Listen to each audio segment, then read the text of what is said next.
La chaîne Nouvelles du passé est appuyée par l'association Meurtres et disparitions irrésolues du Québec qui aide la famille des victimes. Edmond Charette, Matane, Québec, 1998. Un homme de 70 ans de Matane au Québec est retrouvé décédé au pied d'un petit ravin à 112 km de chez lui. La famille cherche à comprendre les circonstances mystérieuses entourant sa mort. Le 1er avril 1998, vers 12h50, un piéton qui circulait le long du chemin du Golfe au Bic s'est aperçu qu'une personne était étendue le long de la route 132 près de la rivière du Bic, derrière le théâtre Les Gens d'en bas. Il a avisé la Sûreté du Québec de sa découverte. À l'arrivée de la police, il trouve le corps d'un homme gelé qui n'a aucune trace de violence apparente. Entre la chaussée et l'endroit où est situé le corps, il y avait environ 50 mètres. Le fossé est très abrupt avec une pente d'environ 80 degrés. Sous son corps, la neige avait fondu un peu et son corps avait laissé une empreinte dans la neige fondue. Il a alors séjourné plusieurs heures à cet endroit avant d'être retrouvé. L'homme fut identifié grâce à la photo de son permis de conduire comme étant Edmond Charette, 70 ans. Il demeurait seul dans sa maison au 230 rue Saint-Joseph à Matane. M. Charette était veuf, père de 4 enfants, 2 garçons, 2 filles. Il était un ancien ouvrier retraité de la ville de Matane. M. Edmond Charette avait des antécédents médicaux importants et il ne quittait pratiquement jamais la région de Matane. M. Charette avait un manque de rigueur avec le suivi et la prise de sa médication, ce qui lui a causé des consultations médicales pour une fracture du crâne associée à des multiples plaies faciales, ajoutant des problèmes d'étourdissement avec perte d'équilibre et à 4 reprises hospitalisé pour une fibrillation auriculaire mal contrôlée. M. Charette présentait aussi un problème de continence au niveau de ses selles.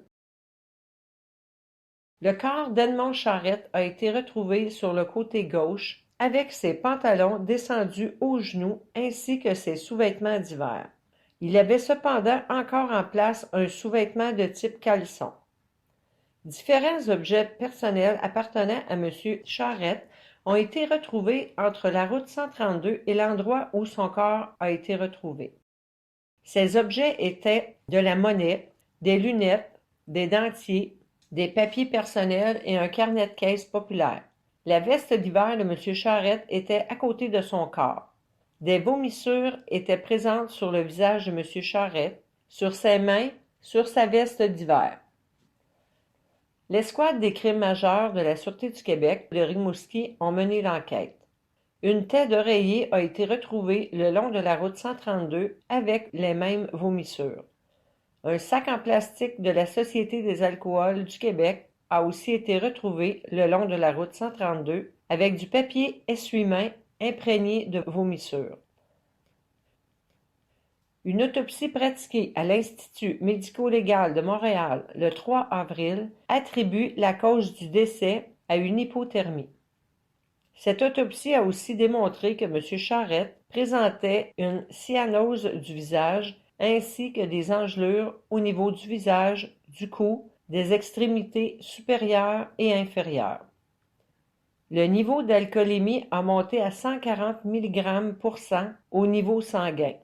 Les taux de médication retrouvés dans le sang de M. Edmond Charette correspondent à la médication qu'il prenait habituellement, sauf pour les taux de Lanoxin, de Monitin et de Coumadin qui étaient très peu élevés, alors qu'il aurait normalement dû être plus élevé si la médication avait été prise de façon adéquate.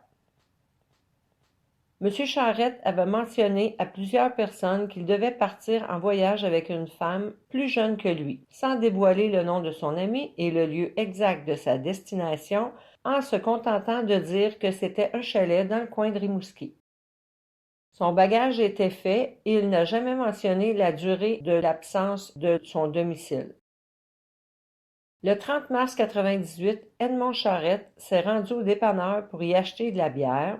et a mentionné qu'il partait en voyage de noces au Bic avec une femme de 45 ans. Il est ensuite passé à la pharmacie pour demander sa prescription en avance. La dernière fois qu'il a été vu par un membre de sa famille est le 30 mars. C'est un de ses fils qui lui aurait parlé jusqu'à 17h30. Vers 18h30, M. Charret a été vu dans le stationnement du Dixilly de Matane, prenant place à l'intérieur d'une voiture de marque Volkswagen Jetta, 4 portes de couleur foncée, et le véhicule s'est dirigé en direction ouest. M. Charret a été retrouvé sans vie le 1er avril 1998 dans un ravin sur la route 132 à Bic, à plus de 100 km de chez lui. L'autopsie mentionne que la mort de M. Charret est accidentelle et que l'homme serait descendu du véhicule où il prenait place pour uriner ou pour vomir. Il serait tombé dans le ravin par lui-même et sa mort aurait été causée par l'hypothermie, résultat d'une exposition prolongée à la température encore froide du mois de mars. La famille aimerait connaître les circonstances de la mort de l'homme, puisque M. Charret ne s'est pas rendu au Bic à pied. Quelqu'un doit l'avoir déposé sur cette route et l'avoir laissé sur place pour une raison inconnue. La raison peut être l'exaspération de supporter une personne ivre, malade de boisson et agitée, causée par l'état d'ébriété avancé. La personne qui conduisait ce véhicule possède les réponses aux questionnements de cette famille depuis toutes ces années, à savoir pourquoi M. Charret a été laissé seul au bord de la route 132.